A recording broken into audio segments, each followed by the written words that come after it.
आपका स्वागत है इस वीडियो रिकॉर्डिंग में। देखिए, डेयरी फेल होने की सबसे बड़ी समस्या के बारे में मैं बता रहा हूँ। बहुत से लोग जो हैं ये मिल्किंग मशीन आ जाने की वजह से और अच्छी गाय आ जाने की वजह से वो डेयरी खोल लेते हैं। अरे जो लोग जो हैं शहर में रखते हैं वो तो 60 रुपये लीटर गाय का दूध बेच देते हैं और जो गाँव में रहते हैं वो 40 तो बेच ही देते हैं। तो इन गायों की बड़ी अच्छी बात है, अगर ये 2 साल तक ब्याती भी नहीं है तब भी ये दूध तो देती रहती हैं, परंतु ये नहीं ब्याती हैं, ये इससे बड़ा लफड़ा बन जाता है। एक तो ये गाय जो है जब माइनस एनर्जी बैलेंस में चली जाती हैं तब ये उस वक्त जो है ये रिपीट ब्रीडिंग में भी आती हैं, हीट में नहीं आती हैं। कोई भी दवाई दे लीजिए इन्हें, तो माइनस में जाने के लिए यही है कि इनको दाना भरपूर मिले। पर दाना भरपूर ये जो है, जैसा कि चित्र में दिखाया जा रहा है, ये 104 डिग्री फ़ारेनहाइट या 40 डिग्री के ऊपर खाती ही नहीं है। कुछ भी डाल दिए दिन में नहीं खाएंगी, रात में खाएंगी। तो इसके लिए इनका पीएच एकदम बढ़ जाता है ह्यूमन का। तो इसके लिए आप इन्हें ऐसी लॉक दीजिए। ऐसी लॉक है जिसका चित्र यहाँ दिखाया जा रहा है, कैडिला कंपनी का। अगर आपको कोई दिक्कत होती है तो आप मुझको संपर्क करिए। मैं आपको इसके जो कैडिला वाले हैं उनका नंबर दे दूंगा। उनका नंबर 8475039738 है। तो ये उनाल जी हैं, ये आपको ये दिला देंगे। जब तक आप ऐसी लॉक और बाईपास फैट नहीं देते तब तक आप इसी से जूझते रहेंगे। रिपीट ब्रीडिंग और दूध कम हो गया और सा पतला गोबर कर रही है और हम तो बहुत परेशान हैं, गाय पाल के परेशान हो गए, लेबर नहीं मिल रहा है। तो आप ये सब चीज़ देंगे। इसके साथ साथ मैं बायोप्लेक्स की गोली भी देता हूँ, केजाइम भी देता हूँ और इसकी भी गोली कभी कभी दे देता हूँ। देखिए, मेरे हार्ड में मैं गाय रखता हूँ। मैं 2004 में रिटायर हुआ, मैं गाय रखता हूँ, पर मेरे हार्ड में कभी भी ऐसा नहीं हुआ कि जानवर का पेट फूल गया या उसकी जेर रुक गई या उसे मैस्टाइटिस हो गई। ये 3 चीज़ें तो मेरे यहाँ होती ही नहीं है। मैस्टाइटिस के लिए तो कैलिफोर्निया मैस्टाइटिस टेस्ट है, वो करते रहिए। ट्यूब रखिए, जैसे ही उसमें मैस्टाइटिस में आवश्यक हो फौरन से ट्यूब चढ़ा दीजिए। बहुत सी ट्यूब आती हैं, मतलब यालेंट्रा है, वो तो रेफ्रिजरेटर में रखने, जैसे कोवैक्टान है। तो मैं तो ये पेंडिस्ट्रीन रखता हूँ। पेंडिस्ट्रीन जो है रूम टेम्परेचर पर रह जाती है। आप भी 8-10 वो ट्यूब रखिए, फ़ौरन से चढ़ाइए उसे। 2-4 घंटे की भी देर कर दी तो वो थन खराब हो जाएगा, फिर आप जो है रोते रहेंगे बाद में। वो क्या अपने वाले को ही बता दीजिए कि भाई कोई भी दिक्कत होती है तो वही ऐसा करो। अब तो दूसरी बात यह है कि ब्लड प्रोटोजोन का ये है कि आप अपनी गायों का जो है वो हीमोग्लोबिन कराते रहें। अगर उसका हीमोग्लोबिन कम जा रहा है तो ये सोच लीजिए कि उसको ब्लड प्रोटोजोन हो सकते हैं। और ऐसी अवस्था में एनाप्लाज्मोसिस के लिए तो इमिडोकार्ब है, आप उसका उपयोग करिएगा। ठीक ठाक है जानवर, उसमें भी आप लगा देते हैं तो कोई नुकसान नहीं होगा। और बेरेनिल है, जो तो न्यू अराइवल में सब में, जो न्यू अराइवल जानवर होते हैं उनको क्वारंटीन में रखने से पहले ये सब बेरेनिल, ब्रूपार्वोकोनेन और ये सब लगाया जाता है। आपको ट्रिप्रोसोमाइसिस, फिलेरिया, बबेसिया, एनाप्लाज्मोसिस, इससे तो बचना ही है। एपिमीरल फीवर, ये इसके मेरे वीडियोस हैं, आप उसको देख सकते हैं। ये देखिए, बड़ी बड़ी बातें करते हैं कि साहब हम डेयरी का कंस्ट्रक्शन बताएंगे और फीडिंग बताएंगे। अरे फीडिंग और कंस्ट्रक्शन तो बाद में बताओ, पहले तो उसको बबेसिया, फिलेरिया,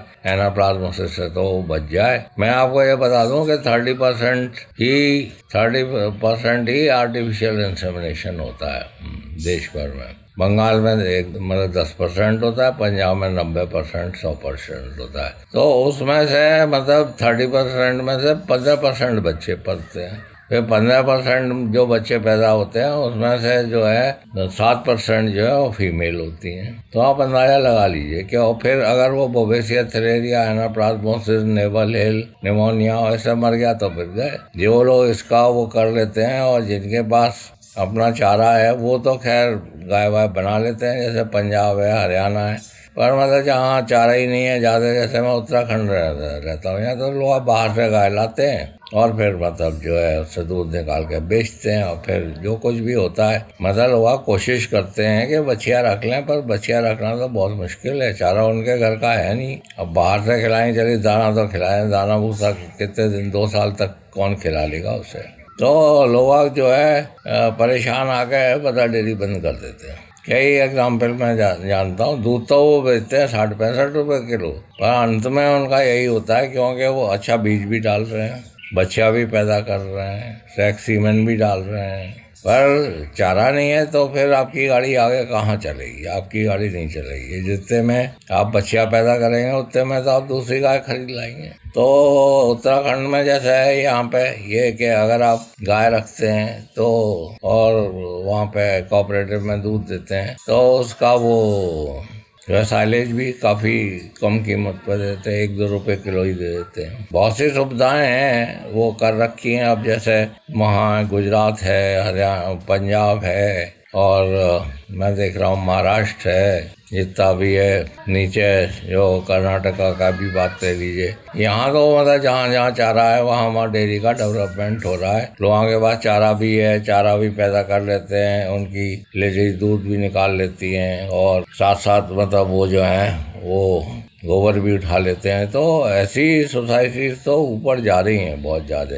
पर जो जहाँ चारा ही नहीं है और जो दूध ही नहीं निकाल सकते हैं तो उनकी तो वहाँ डेयरी नहीं चलती है। उसका एग्जाम्पल मतलब कैलकाटा साइड है और झारखंड है। तो जहाँ जहाँ लोग करते हैं ऐसा, तो चारा है उनके पास और गोबर उठाने का आदमी मिल जाता है, तो मिल्क तो खैर चलिए मिल्क एक मशीन से वो निकाल लेते हैं। पर ऐसे में कम से कम आपको 150-200 लीटर दूध पैदा करना चाहिए, तभी आपको चाट पड़ेगी। तो इसमें रिपीट ब्रीडिंग की बहुत समस्या है। रिपीट ब्रीडिंग के लिए सबसे पहली बात तो ये है कि अगर आपकी गाय जो है ब्याने को है तो आप इसमें टिफ्रोसेप लगाइए 3-4 दिन, 4-5 दिन लगा दिए, 1 ग्राम रोज टिफ्रोसेप लगा देंगे तो आपकी गाय जो है वो उसका रिप्रोडक्टिव सिस्टम ठीक हो जाएगा, फिर मैस्टाइटिस नहीं होगी। उसके बाद उसको 10-10 दिन पे 2-3 बार जो है प्रोप्रोस्टिनॉल, उसमें प्रगमा होता है, स्टिमुलेट होता है, ये लगाइए।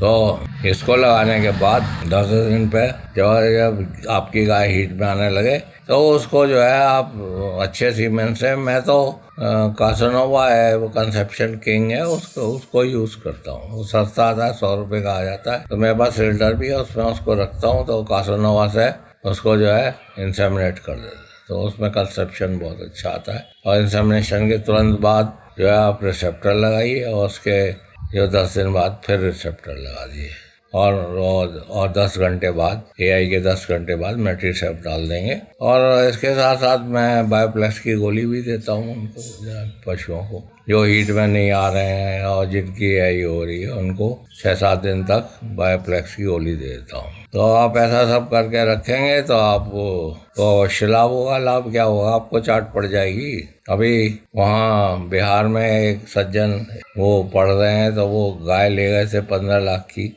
अब उनकी समस्या ये थी कि साहब फैट नहीं आ रहा और साहब वो SNF नहीं आ रहा, तो उन्होंने सीलॉक खिलाया, बाईपास फैट दिया, और तो उनका SNF और बाईपास फैट से 40 रुपये में सुधा डेयरी में जाने लगा। उसके साथ साथ ये है कि उनका SNF और ये भी ठीक हो गया। उन्होंने जो है एक बड़ा पंखा भी लगा लिया। वो 200 लीटर दूध कर रहे थे, 200 से 250 हो गया। पंखा लगाने से फिर वो 300 हो गया दूध। तो ये जानवरों का बहुत नुकसान होता है अगर इनकी हाउसिंग ठीक नहीं है और वो नहीं है, तो आप 5-6 महीने तो मतलब ठीक चला लेंगे। अगर आपने होली के बाद शुरू किया तो आपको ज़्यादा नहीं चलेगी आपकी डेयरी। अगर आपने दिवाली के बाद कर लिया तो ठीक है, चल जाएगी 1 आध साल। तो इसमें जो भी आपको रिपीट ब्रीडिंग में प्रॉब्लम होती है गाय में या बफेलोज में, तो आप पूछिए। बफेलोज में तो अब सीजन जा रहा है, अब तो सारी बफेलो जो प्रेग्नेंट होनी थी वो प्रेग्नेंट हो गई हैं। तो आप के जो भी प्रश्न है आप अवश्य पूछें, मैं आपके सब प्रश्नों का जवाब दूंगा। हमारे यहाँ एम्ब्रो transfer, AI, disease control, nutrition सब पे ट्रेनिंग दी जाती है। उस ट्रेनिंग के लिए आप जो है 7979848332 पर संपर्क करिए। धन्यवाद।